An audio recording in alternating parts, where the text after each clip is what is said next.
Yeah, that's what we're doing. If you're watching on headphones, you already know what the knife is. If you're watching on headphones, turn down the volume, because here comes the music.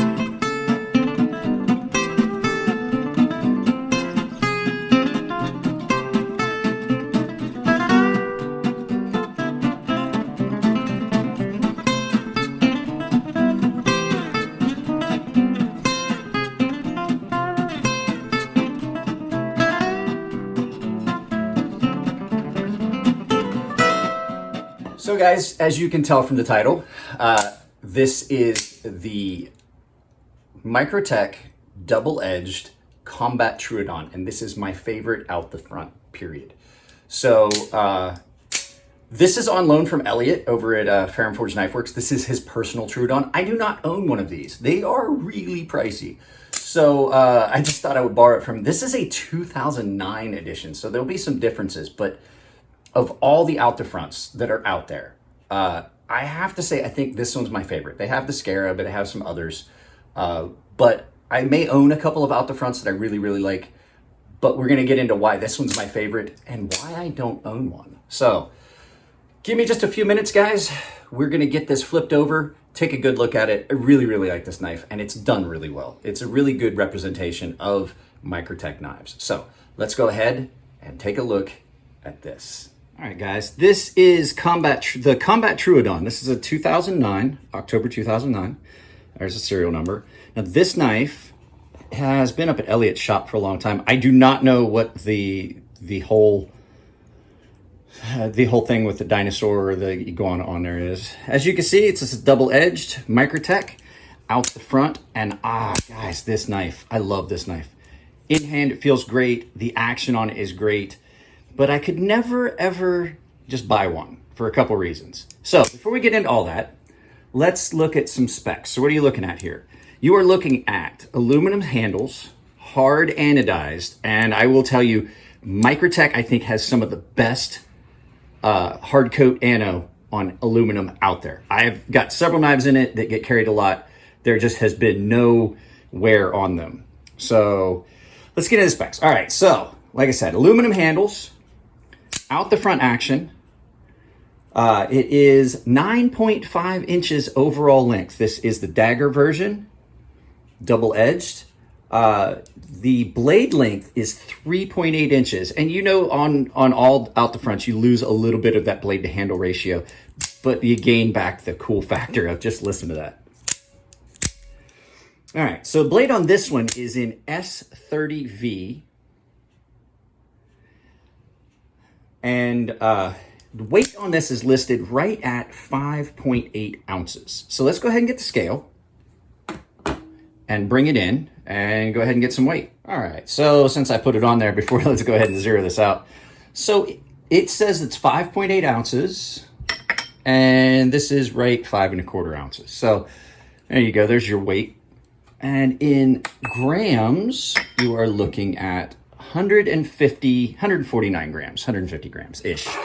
So let's move that. So this knife, like I said, is on loan from Elliot's. I always get that stuff. I always get cool stuff up at Elliot's. This is, like I said, the Combat Troodon is my favorite, even though I own several other Microtech out the fronts, which while we're talking about that, let's go ahead and do a size comparison. So this is the UTX 85, which is an 85% size of the full-sized Ultratech. This is mine. As you can see, size comparison-wise, much, much smaller. Full-size, regular Microtech, Ultratech. Let's do size comparison there. This is also mine. So, you know, you're looking at a much beefier knife for out the front here. And then just the standard size comparison that most people are going to know, because not everybody has an Ultratech. Let's look at it next to Chris Reeves' Sebenza 21. It is a good bit longer than a Sebenza 21. This is not a small knife, and therein lies my issue. I don't feel comfortable carrying this. I will carry it out the front every once in a while, but this is just a little bit too conspicuous. Now, ergonomics on this are really, really good. You wind up with a low spot here, a palm swell, you get it in hand, and it is really comfortable in hand. Action on it. The Troodons have always had my favorite action. They are a little stiffer to deploy, but man, that action is, it deploys with authority. There is a little bit of rust on it. This knife, like I said, it's a 2009. The blade itself ground just perfectly, flawlessly, except for that little hiccup right there. Microtech has always had really good blade geometry and stuff like that. They've always done a really good job. They have had some issues with, in the past, maybe some, what do you want to call it? Customer service issues, I guess. But I've never had any problems. If you notice, though, on this one versus these, this knife does not have the proprietary hardware. 2009, they still just use regular Torx screws. Pocket clip on them, a little bit different too. This is an older style pocket clip. I believe I have not gotten to see too many of the other ones recently. I don't know if they changed this. This pocket clip sits really nicely in pocket. It's really comfortable. Microtech's pocket clips have always been relatively comfortable. And then just the aesthetics of their knives. You can see this one's kind of a purple. This one has got a bluish hue to it. And then this one is just straight black. So yeah, these knives have always been great. I love these so much. I always wanted one of these. Reason I can't really get into one. Let's go ahead and we'll flip it around and we'll talk about it a little bit, because we've basically looked at everything on this knife. Speed holes.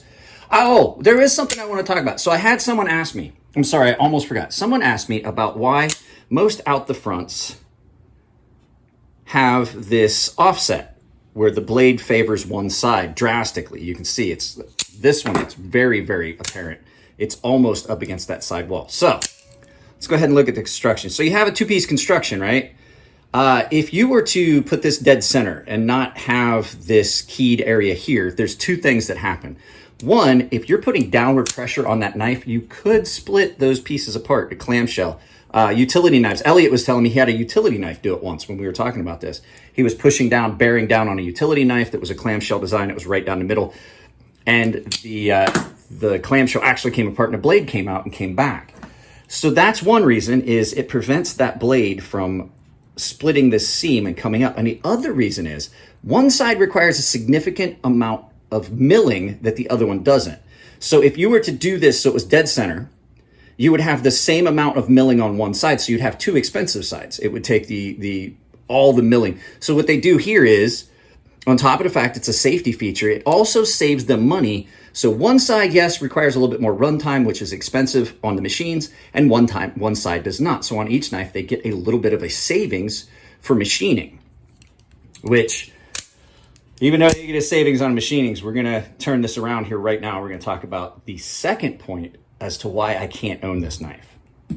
What's the other reason I can't own this knife? Well, we talked about the specs, and right here I have a price list. Now, I could not find a listed MSRP for this knife, but Blade HQ has this knife for $513.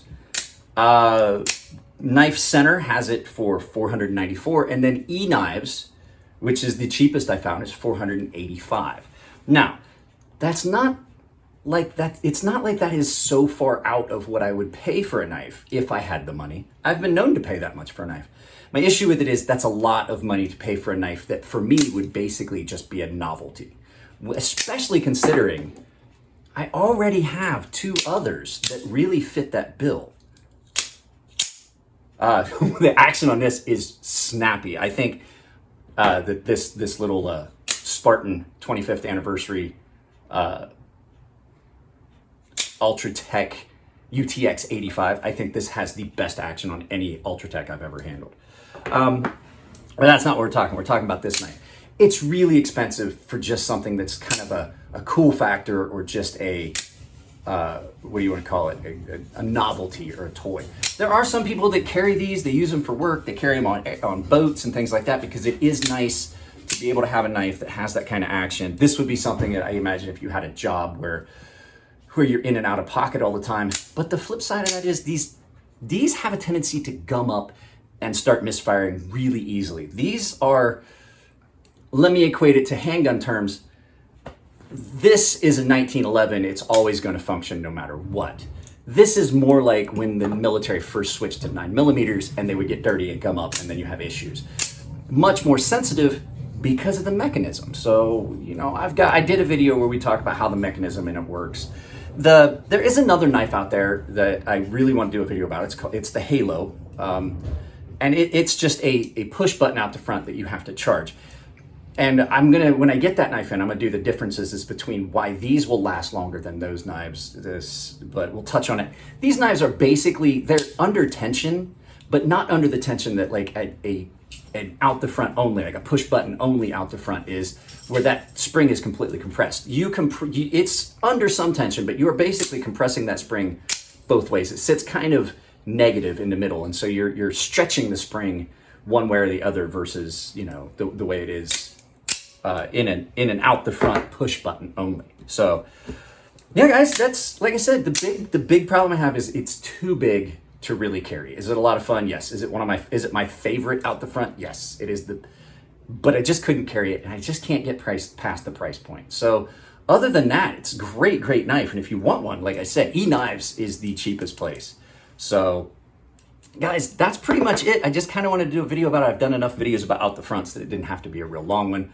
Hopefully we're going to sit in right about average for my videos. So if you like the videos, guys, give them a thumbs up. If you don't like them, give them a thumbs down.